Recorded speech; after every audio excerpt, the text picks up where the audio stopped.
ప్రపంచాన్ని తన గుప్పిట్లో పెట్టుకోవాలని చూసే అగ్రరాజ్యం అమెరికాకు ఓ చిన్న దేశం ఎలా సవాల్ విసిరింది?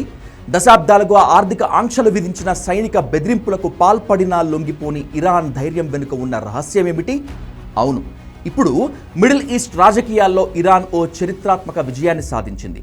అగ్రరాజ్యం అమెరికా సైతం వెనక్కి తగ్గి ఇరాన్తో ఓ భారీ శాంతి ఒప్పందాన్ని కుదుర్చుకునేందుకు సిద్ధమైంది.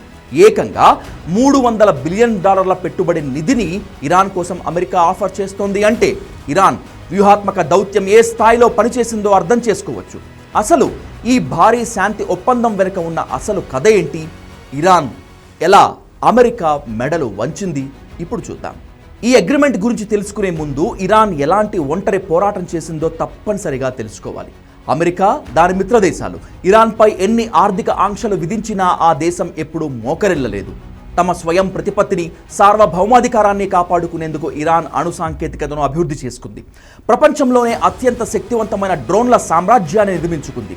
లెబనాన్, ఇతర ప్రాంతాల్లో తన ప్రభావాన్ని బలంగా చాటుకుంది. అమెరికా ఎన్ని ఆంక్షలు పెట్టినా, విదేశీ బ్యాంకుల్లో ఇరాన్ నిధులను స్తంభింపజేసినా, చమురు ఉత్పత్తిని ఆపకుండా అంతర్జాతీయంగా తన డిమాండ్ను నిలబెట్టుకుంది.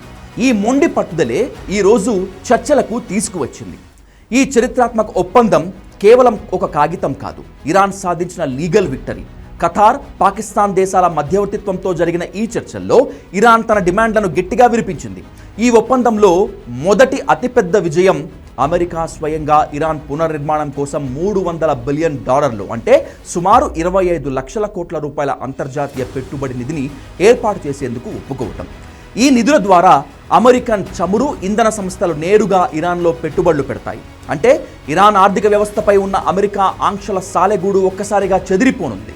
అంతేకాదు, విదేశీ బ్యాంకుల్లో దౌర్జన్యంగా స్తంభింపజేసిన ఇరాన్కు చెందిన $24 బిలియన్ నిధులను కూడా అమెరికా తక్షణమే విడుదల చేయక తప్పని పరిస్థితి ఏర్పడింది. అమెరికా ఎందుకు ఇంతగా దిగివచ్చింది?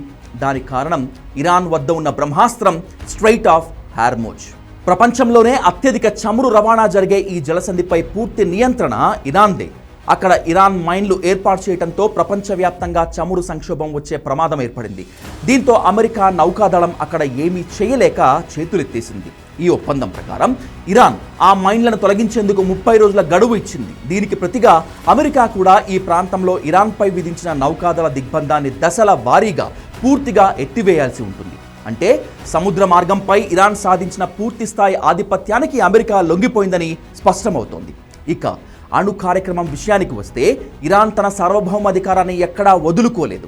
ప్రస్తుతం ఇరాన్ వద్ద ఉన్న 970 పౌండ్ల శుద్ధి చేసిన యురేనియం నిల్వలను ఏం చేయాలని అనే దానిపై ఇరు దేశాలు రాబోయే 60 రోజుల తాత్కాలిక కాల్పుల విరమణలో కాలంలో చర్చించనున్నాయి.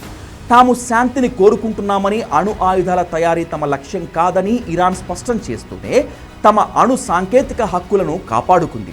మరోవైపు లెబనాన్లో ఇజ్రాయెల్ దాడులకు చెక్ పెడుతూ హిజ్బుల్లాకు అండగా ఉంటూ అక్కడ కూడా యుద్ధాన్ని ముగించేలా అమెరికాను ఒప్పించడంలో ఇరాన్ విజయవంతమైంది.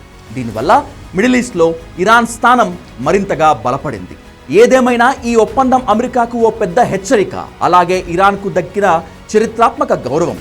కాల్పుల విరమణ కేవలం 60 రోజులు మాత్రమే అని అమెరికా అంటున్నా, ఇరాన్ మాత్రం ఇది అన్ని యుద్ధ రంగాల్లో పూర్తి స్థాయి యుద్ధ ముగింపు ప్రకటన అని సగర్వంగా చెప్పుకుంటోంది.